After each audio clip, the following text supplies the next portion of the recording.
William Desrochers, 6 mars, jour 7 des compétitions. Ce que 2 jours à la 50e finale des Jeux du Québec. Cela n'empêche pas le Centre du Québec de continuer d'accumuler les médailles dans plusieurs disciplines. Les rondes finales d'haltérophilie se sont déroulées toute la journée dans le gymnase de l'école secondaire Jeanne-Mance. 3 centricois étaient en compétition et avaient de bonnes chances de remporter des honneurs. Tristan Saint-Onge était en action ce matin dans la catégorie des moins de 77 kg. Lors de sa 2e levée à l'arraché, il s'est fait mal. Il est tout de même revenu tenter sa 3e levée, une décision qui a mené à une vilaine blessure. Je suis retourné. Là, même si j'étais moins stressé, par exemple, en faisant mon arraché, ça a donné que mon épaule s'est disloquée par en avant. Après l'arraché, Joël Rainville était bien positionné dans le classement et en contrôle de ses moyens. Je me sens plus confiant, le stress a descendu un peu, j'ai reçu ma barre que je voulais, j'ai ma médaille.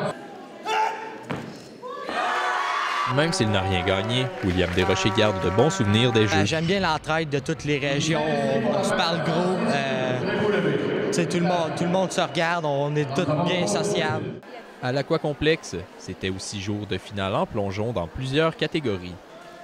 Même s'il termine 8e en finale masculine 1 mètre, Frédéric Langevin démontre un grand respect envers ses compétiteurs.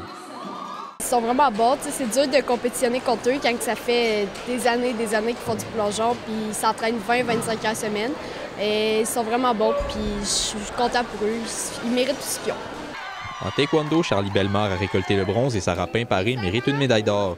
Une récompense bien spéciale pour son entraîneur et son papa.